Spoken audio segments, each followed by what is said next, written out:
You might want to grab some coffee or tea and maybe even a notepad for this one because we're going to talk about editing a Milky Way photograph. First, I want to show you a couple of others that I've already done using this process. So this was one of them. This is what I started with, and you can see the very beginning shot was this. So this was our before. This was our mid-range, and then this is the final product after. Similar process on this one if we go all the way to the before and then an after and then the final product is here.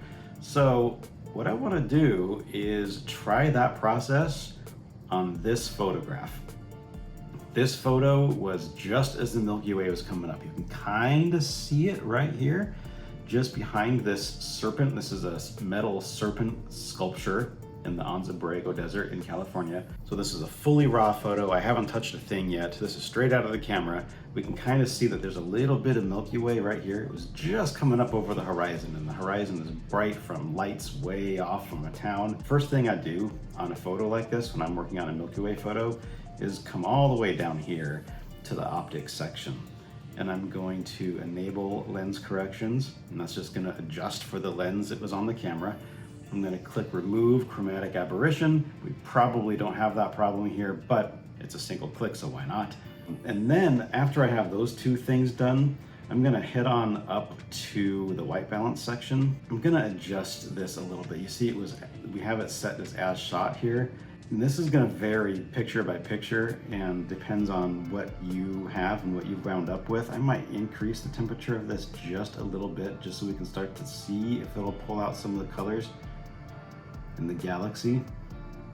It might not, I don't know, but we're gonna stick with that, and then we can adjust white balance as we go. Let's revisit that again in a little bit and just continue to make some fine tuning to the global adjustments, and then we're gonna get into masking.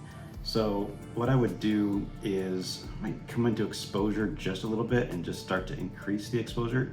And at this point, we're just making tiny little adjustments. Just little tiny adjustments to see what kind of difference it makes, and then we'll go in and further refine. So exposure is going to come up just a little bit. Contrast, sometimes it needs to be brought up, sometimes it needs to be brought down. I'm probably going to bring it up a little bit here, and we can kind of start to see it. And if we bring the contrast down, yeah, we can kind of see it in there. Highlights, I'm going to bring the highlights down, or maybe up, down or up.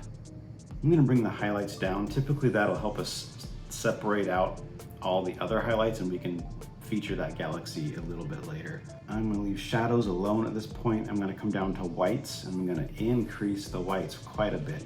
And now we can see that there is a little bit of galaxy going on back here. So that's what we're gonna have to work with. We're gonna see what we can pull out of that. So once we have that up, let's bring the blacks down just a little bit. It's just gonna add some contrast to what we have of that Milky Way. After I work in the light section, I'm going to come all the way back down here, and I'm going to come into the effects section. Texture is something that I don't usually touch in a Milky Way image because it can add just a lot of mess, and we just don't want to deal with that. We're already dealing with high noise, and we don't need more texture because that'll just add to the noise. So clarity is a good one to play with in a Milky Way picture. We'll increase the clarity, and that will typically pull out some of those details of the Milky Way. Let's see, it's starting to work there. A trick you want to do, if you want, you can take those sliders and just crank them all the way up just to show you what they do. You can see that if we crank it all the way up, we do get to see some Milky Way down there. If we crank it all the way down, we lose a lot of that texture and clarity. So if that is where we start, I'm going to pull it up just a little bit, probably somewhere right around there. And dehaze, again, in Milky Way photography, I'm careful with my always and nevers, but never do I increase the texture because it just adds a saturation, it adds a lot of blue, and it just doesn't look quite right to my eye. Maybe it does to yours, and that's cool. If anything, bring dehaze down to negative dehaze, like -10. I think that's a pretty decent start. Vignette, I'm not going to touch until the very end. Let's go up into our color grading wheels here. This is a good next step. You can see that we have our highlights, our shadows, and our midtones. Probably not going to get into midtones just yet. I'm going to focus on highlights and shadows, because the highlights in a Milky Way photo typically are going to be in this yellowish orangish section here.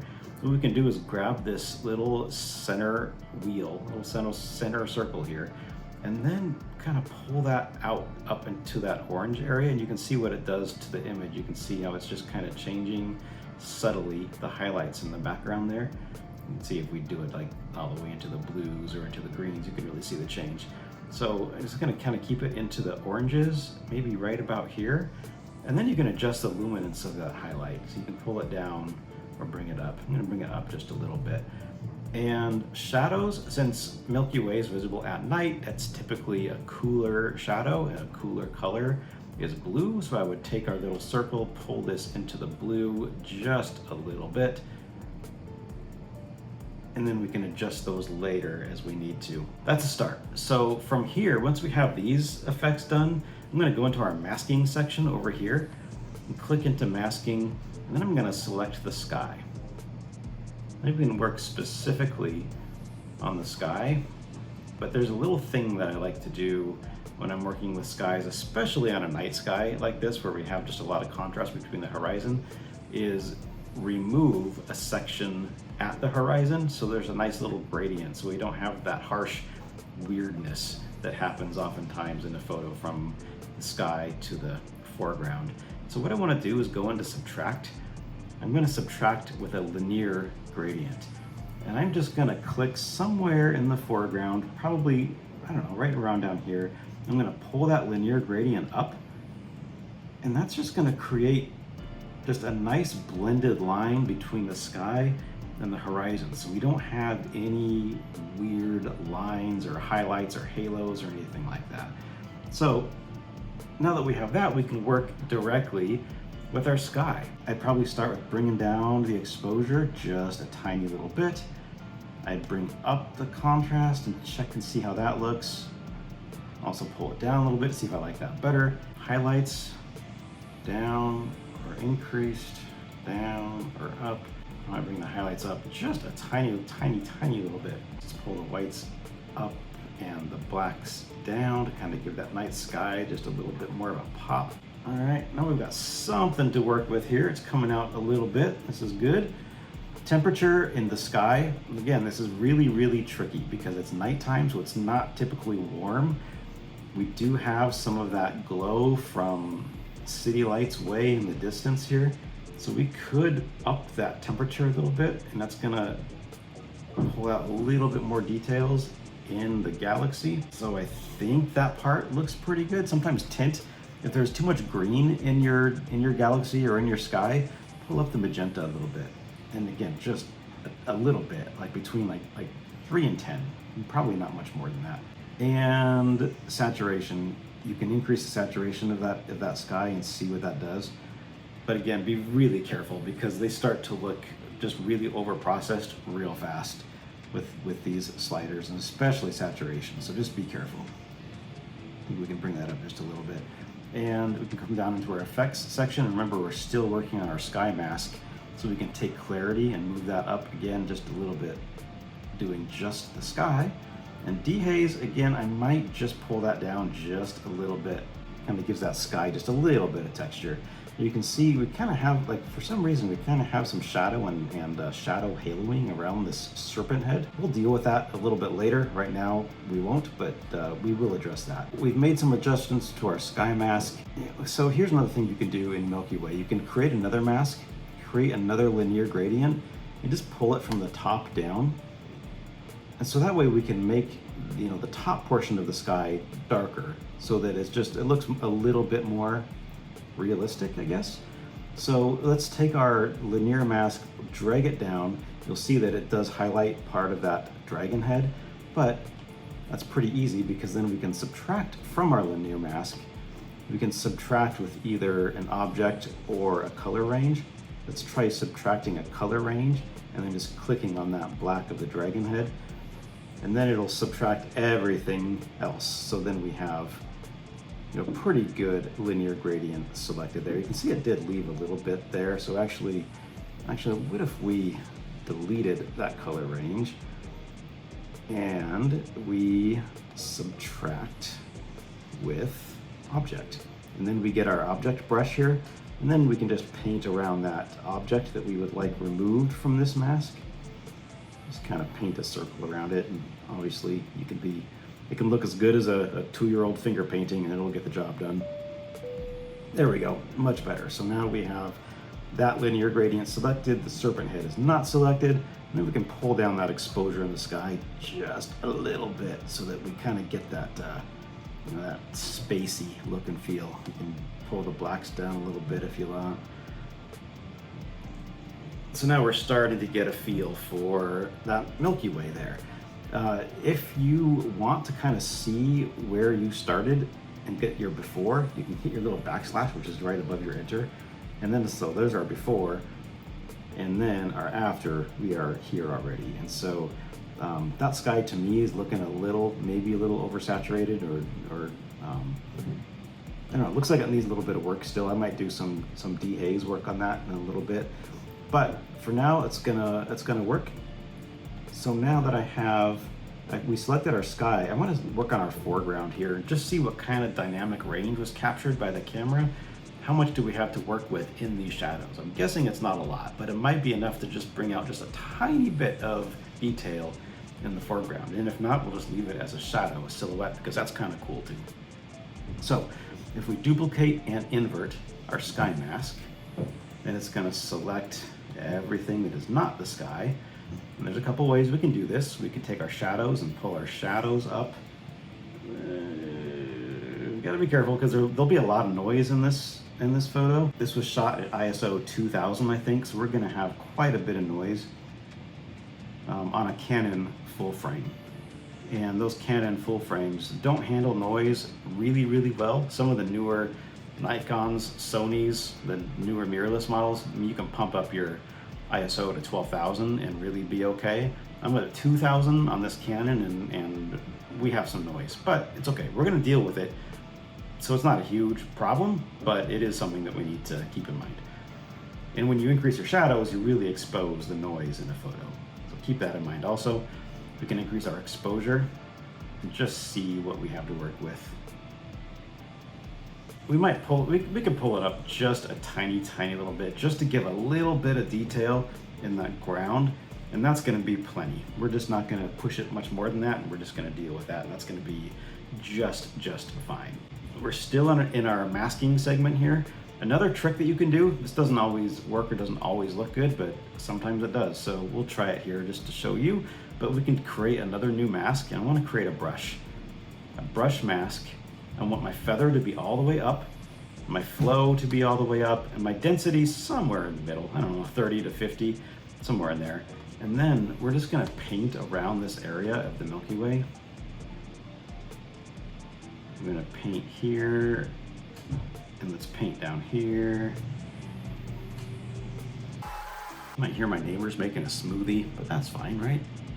That's fine, that's part of life. So once we have this selected, then we have all of our controls, and it's just on that Milky Way. But again, be careful because it'll look real dumb real quick if you're not careful. But we might pull up some of the whites in there. We could pull up the exposure, maybe just a tiny little bit to make that pop a little bit. Highlights can come down or up. Yep, highlights up is gonna look a little bit better. And blacks, again, we might move them down and see, might move them up and see. No, it depends on what you like. I might pull them up just a tiny little bit there. And then we can come down to temperature. We can pull the temperature up of that Milky Way cloud just a little, make that pop a little more, and then we can add some magenta to it.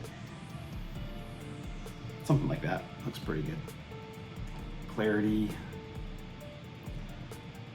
We bring up our clarity is a great tool in Milky Way photography and processing because it really helps us see it. It really helps bring it out. So I'm like, don't go crazy, because if you go crazy, it looks super dumb. And we don't like super dumb.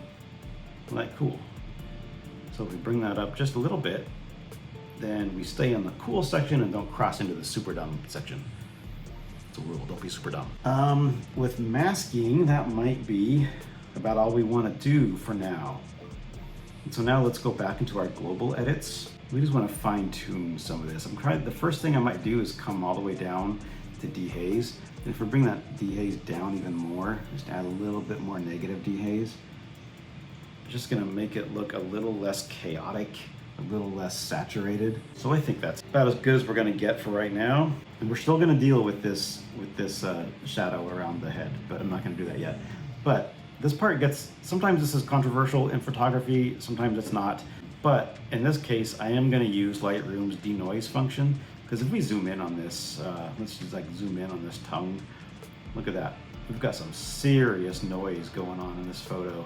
And Lightroom has the tools available to help reduce that. Sometimes it can look super cartoony and super dumb, so that's not good. And then other times you do it and it looks really, really nice. In this case, I am gonna do it because we have a lot of noise that we're dealing with. Let's check and just see what this, yeah, this was ISO 2000. Shot at f2.8, 15-second exposure. So we have some noise. So let's go back down all the way here to our noise reduction. And you can do it manually. Manually tends to make it look more cartoony. So we use Lightroom's built-in denoise tool. How long this takes is going to depend on your computer. Before I upgraded my computer, I had I think a 2017 MacBook Pro, and the denoised function took about 8 minutes per photo when I wanted to do it. So I didn't do it a lot. I upgraded to a different MacBook Pro, and now it does it in 30 to 40 seconds. So huge difference. So I'm more likely to use it now because it's so much faster. But it's simple. All you do is click denoise, and then it'll do its little processing here, pull up the next menu. And in this menu, we decide how much denoise we want to apply, and it'll show us a sample of what the final image will look like. So there's pre and there's post. And then we can click this little magnifying glass, come out and zoom in on a certain portion. So if we went back into that tongue portion, then it'll show us before and it'll show us after. So once we're happy, and you can apply different amounts of denoise. If you wanted to do 50% denoise, you can. See, then it just leaves some of that nice noise there. And if we go all the way up to like 100, it doesn't look great. So I'd probably go down somewhere in the 60 to 70 area. Once you're happy, just click enhance. Now Lightroom is going to take roughly 30 seconds to a minute to get this done. So once it's complete, you're going to see a new image pop up in Lightroom right next to the one you were just editing.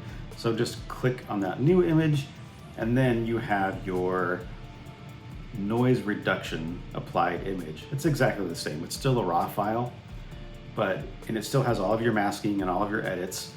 It's just been denoised. And so this is a much smoother file to work with. Still not perfect, shooting this time of night with such little light at such a high ISO with my specific camera, it's not gonna be perfect. But in this case, I think it looks pretty darn good. If we click our little backslash right above the return key, then you can see where we started and you can see where we finished.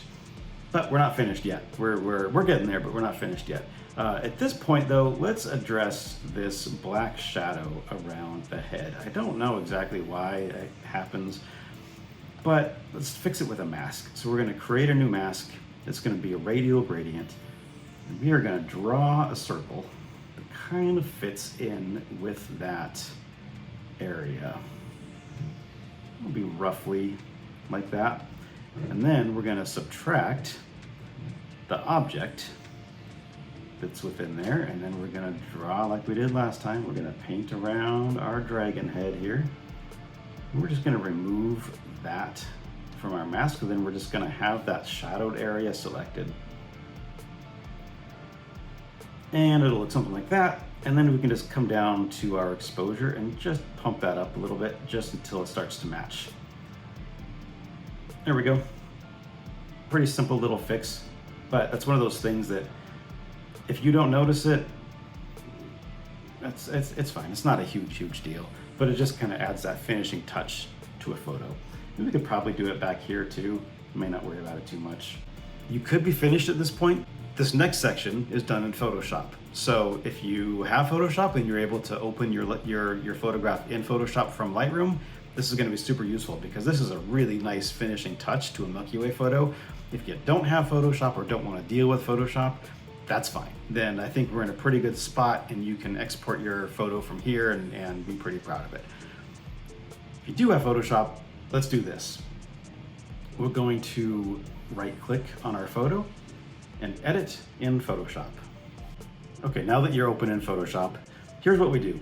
We have our background layer, which is currently locked, so we're gonna unlock it just by simply clicking that padlock, and then we're gonna duplicate our layer. So we're gonna right click, and we are going to find the duplicate layer option, which I can never find quickly. There it is.